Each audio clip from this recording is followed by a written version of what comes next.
Thank you for joining us for the Eclectic Epiphany necklace tutorial. Your supply list should include the following beads. Size 6 or 8 millimeter 2 holes, size 11, 15, and 6 seed beads, 3 millimeter fire polish, O seed beads, some sort of drop, super duos, and size 11 needles along with 10-pound wildfire.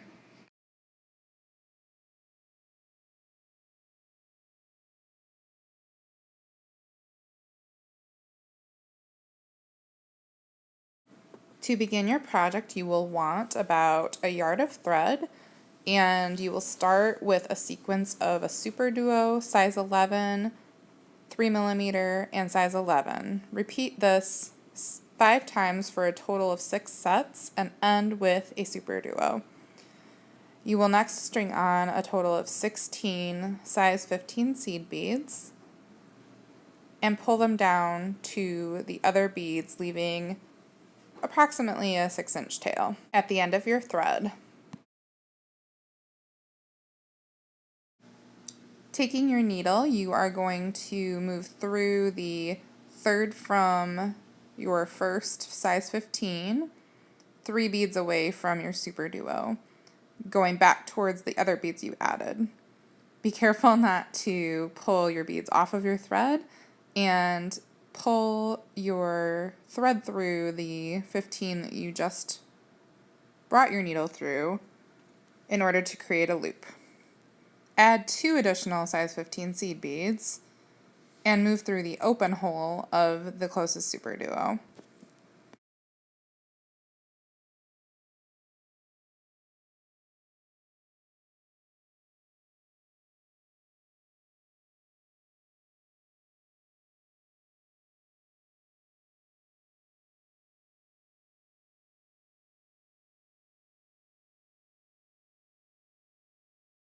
After exiting your super duo, pick up the following sequence of beads: 1 O, 1 size 6 seed bead, 1 super duo, 1 size 6, and 1 O bead.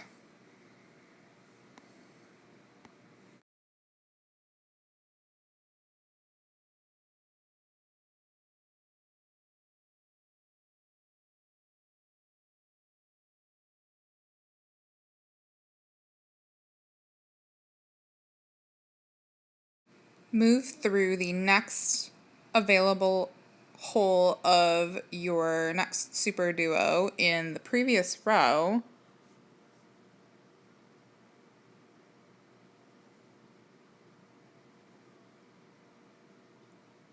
pulling your beads down so that you have a small addition below the previous set of beads.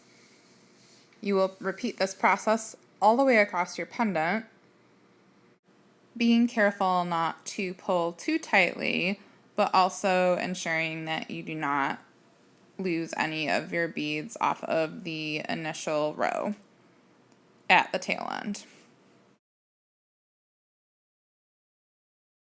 Once you've completed your second row, it is time to create the loop for the other side of your attachment, whether you are using chain or other beads.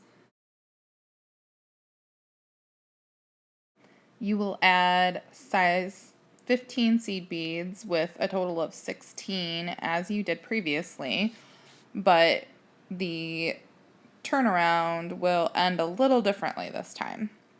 So go ahead and pull your beads down to your project. Repeat the process of skipping the first 2 size 15s and going through your third away from the super duo, but again, you will be facing the majority of your pendant while you do this. Pull your loop snugly, and once you have secured the loop, add 2 more size 15 seed beads, which you will then want to pull down close to your work. As you can see, sometimes the tail can be a little bit pesky, but we are going to help get that out of your way. You will tie a double overhand knot, being careful not to overlap the thread on top of your seed beads.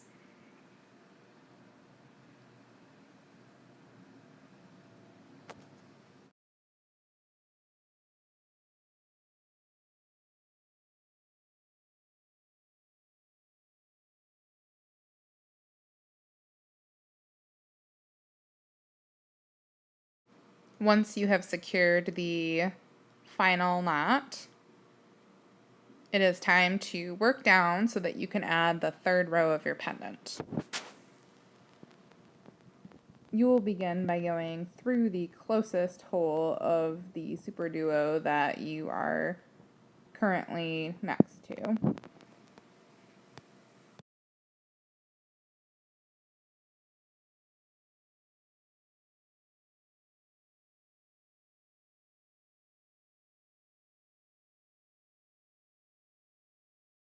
Once through the super duo, you will continue through the O bead, size 6 seed bead, and then exit the bottom/open hole of your second row super duo.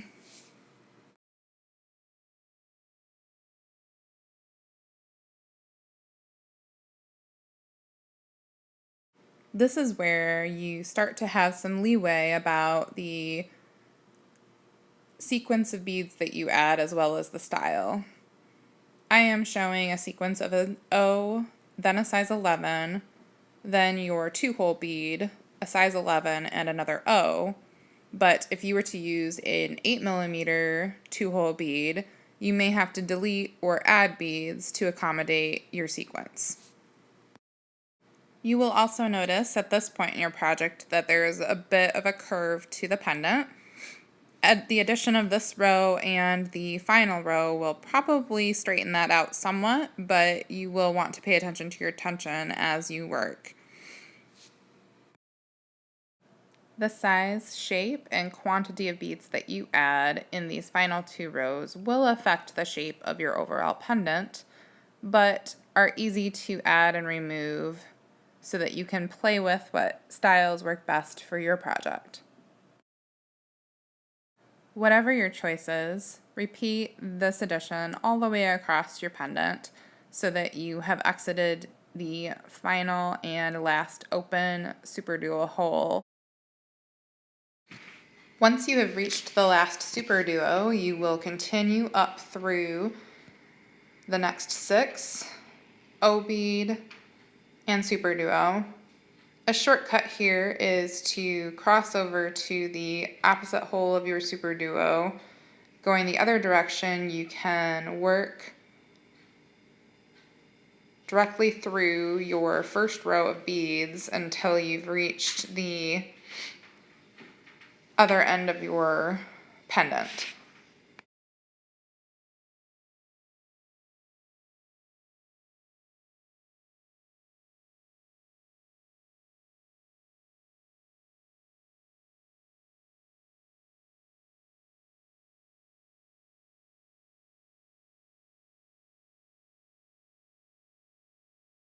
Once you have reached this side of your pendant, you will use the same trick of working through your super duo, starting at the hole that is closest to where you exit, and then turning to work through the opposite hole and continue down through your O size 6 super duo hole, O, and size 11 that is closest to your 2-hole bead. Remember at this point that your configuration might be different than what is pictured here, but the idea is still the same. You will want to be exiting closest to your 2-hole bead. At this point, you will want to add enough seed beads to cover your thread and then reach the open hole of your 2-hole bead. I used 3 size 15 seed beads because that fits across the holes of my 6mm bead. At this point in your work, you have some more decisions to make. For my pictured project, I am using a spiky button and configuration of seed beads and O beads to create my last row. But there is so much room for interpretation. I have used daggers, pip beads, all sorts of dangly drops in order to create this final row of my project. So if you are mimicking the types of beads I used verbatim, you will want to string on one size 11, one spiky button, one O bead, another spiky button, and another 11. This seemed to bridge the gap nicely between my 6mm 2-hole tiles and still give enough of a fringe effect with not too much or too little tension. This last row will go very quickly and is easily taken out if you decide to change your stringing method once you see how your beads lay.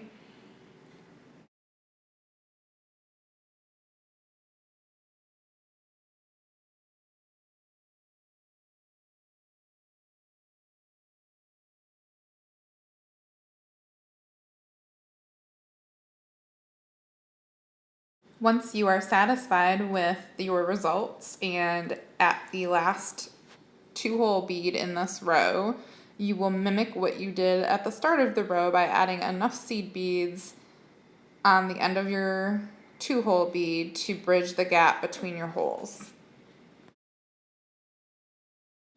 Again, for my purposes, I used 3 size 15 seed beads to bridge the gap of a 6mm 2-hole tile. You are now at the point where you will be tying off your threads with several secure knots, then burying and trimming your needle and tail end threads. You are now ready to hang your pendant on your chosen chain or string beads to display your beautiful new jewelry. Thank you so much for joining us today to create something fantastic. If you enjoyed this project and would like to see more, make sure to head over to our Facebook page, Beads to Live By, and give us a like and a follow. Have a great day, guys. Bye.